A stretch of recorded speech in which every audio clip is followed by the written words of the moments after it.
মুসলমানের ঘরে এত বড় বেয়াদব হয় কেন? এটা কি ধরনের বেয়াদব বলে? এতগুলো মসজিদ, চারিদিকে আজান হয়, চারিদিকে নামাজি মানুষ মসজিদে ঢোকে বের হয়, তালেব ইলম মাদ্রাসায় যায়, মাদ্রাসা থেকে আসে। এখানে না, শুধু বাংলাদেশের এমন কোনো 10 কিলোমিটার নাই, কোন এলাকায় 5 কিলোমিটার জায়গা এখন আর এমন নাই। এটা কুদরতের বন্টন, আল্লাহ তাআলা যেন নিজ হাতে বন্টন করে দিছেন। বাংলার জমিনের গলিতে গলিতে প্রতি 2-4 কিলোমিটারের ভিতরে কোনো না কোনো নুরানি মাদ্রাসা আছে বেটা। মুসলমানের ছোট্ট ছোট্ট মাসুম বাচ্চা আল্লাহর কোরআন পড়ে, নবীর কি সুন্দর মুখস্থ হাদিস বলে। আর এই হাইওয়ান 18 বছরের মুসলমানের বাচ্চা একটা দিনও এক ওয়াক্ত নামাজ পড়ে না। ওমা, এই পরিমাণ মানুষের মাঝখানে থাইকা এটা কি তৈল? চিন্তা, আপনি আগে যুক্তিতে বোঝেন, ইনসাফ চিন্তা করেন। একটা যদি হইতো যে এই সুন্দরবনে থাকে, আফ্রিকার জঙ্গলে থাকে, চারিদিকে কেউ নাই, একটা কথা বুঝাইতাম মনটা, এই হিমালয় পর্বতে থাকতো, কেমনে এই নির্লজ্জ বেহায়া। আমার জীবনের সবচেয়ে বেশি আশ্চর্য লাগে, মুসলমানের সমাজ, চারিদিকে মসজিদ মাদ্রাসা, মুসলিম পরিবার, মুসলমানের বাপ চাচা দাদা নানা, এরকম সমাজের মধ্যে থাইকা বেনামাজি বেয়াদব গুলো চা দোকানে বসে কেমনে, হাঁটে কেমনে, চলে কেমনে, মানুষের লগে হাসে কেমনে, কথা বলে কেমনে,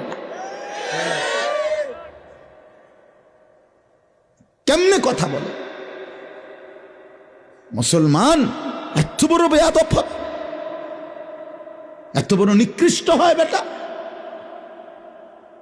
365 দিনে খোদার এক বছরে কোনোদিন ফজরের নামাজ পড়বে না, একদিনও না। আরে কি ওকল, একদিনও পড়বে না তুমি 365 দিনে? ওমা, এটা কি মানুষ? আরে এই ডাকাত কিসের মুসলমান? এই হাইওয়ান মুসলমান কিসের? 365 দিনে বেটা নাফরমান, আল্লাহর কথা একবারও মনে পড়বে না তোর?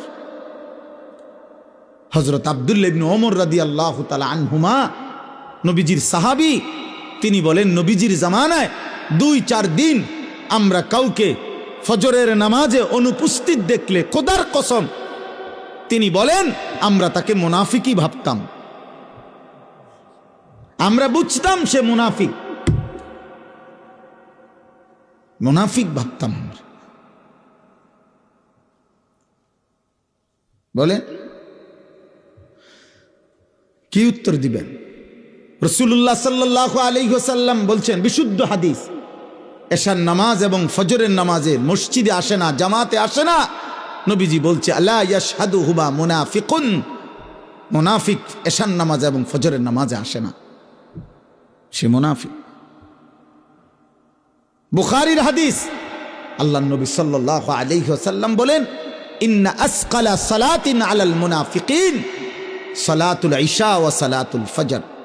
নবীজি বললেন, নিশ্চয়ই যারা মুনাফিক তাদের জন্য সবচেয়ে কঠিন 2টা নামাজ, এশার নামাজ এবং ফজরের নামাজ। রাসূলুল্লাহ সাল্লাল্লাহু আলাইহি ওয়াসাল্লাম বলেন, যদি মানুষ জানতো এই ফজর এবং এশার নামাজে আল্লাহ তাআলার কি পরিমাণ রহমত বর্ষিত হয়, নবীজি বলেন, লা আতাউহুমা ওয়ালাউ হাবওয়ান, তারা যদি হাঁটতে না পারত, প্রয়োজনে বাচ্চার মতো কনুই এবং হাঁটুর মধ্যে হামাগুড়ি দিয়ে, হাঁটা শিখবার আগে বাচ্চা যে কিছুদিন কনুইয়ের মধ্যে আর হাঁটুর মধ্যে বর দিয়ে দিয়ে আগায় না, এইভাবে হাফুর কাটে, হামাগুড়ি দেয়, আল্লাহর নবী বলেন এইভাবে হলেও ফজরের নামাজের জামাতে আসতো।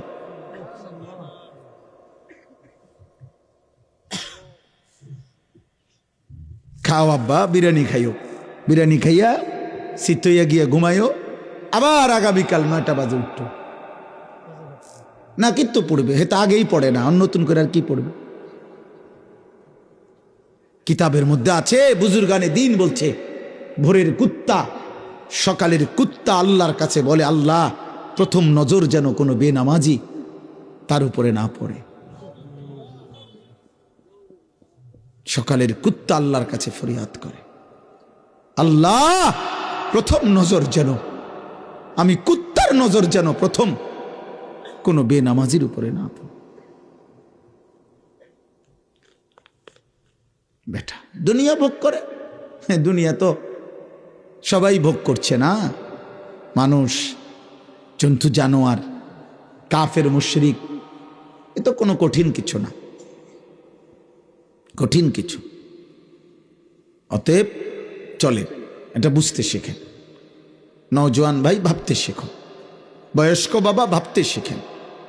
আপনার ঘর, আপনার পরিবার, আপনার ছেলে মেয়ে, আপনি নিজের হিসাব নিজে মিলাবেন, পরিবারের হিসাব মিলাবেন। হাসিবু ক্বাবলা আন তুহাসাবু।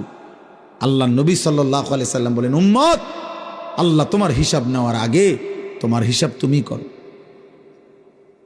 তুমি তো যোগ বিয়োগ বুঝো। ঘরে তোমার মানুষ 6 জন, রাত্রে ঘুমায় তোমার ঘরে 6 জন মানুষ, ফজরের নামাজ পড়ে কয়জন তুমি মিলাও। তোমার ঘরে মানুষ 6 জন, আল্লাহর কোরআন পড়তে পারে কয়জন, পারে না কয়জন, তুমি হিসাব করো। তোমার ঘরে মহিলা 4 জন, মেয়ে বোন ইত্যাদি মিলে স্ত্রী মা তো পর্দা করে কয়জন, করে না কয়জন, তুমি হিসাব মিলাও। তোমার টাকা 10 লাখ, সুদের টাকা কত, কিস্তির টাকা কত, মিথ্যা ওজনে কম দিয়া ঠকবাজি করে বাটপারি সিটারি করে উপার্জন করা টাকা কত, আর ঘামের হালাল টাকা কত, তুমি হিসাব করো। সোজা সোজা হিসাব। সাহিবুল বাইতে আদরা বিমা ফিহি, আরবি ভাষায় বলা হয় ঘরওয়ালাই তো জানে ঘরে কি আছে। তো এই পৃথিবীর কেউ না জানুক, আমি তো জানি আমার টাকাটা কোত্থেকে আসছে, আমি জানবো না? তো আমার ঘরে সেজদা দেয় না দেয় না, আমার ঘরে ফজরের নামাজ পড়ে না পড়ে না,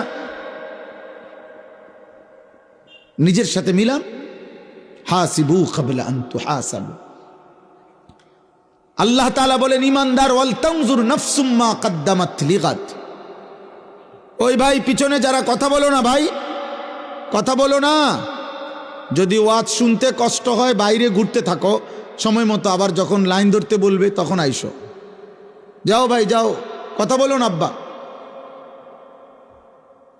কথা বলো না, আমি নিষেধ করলাম,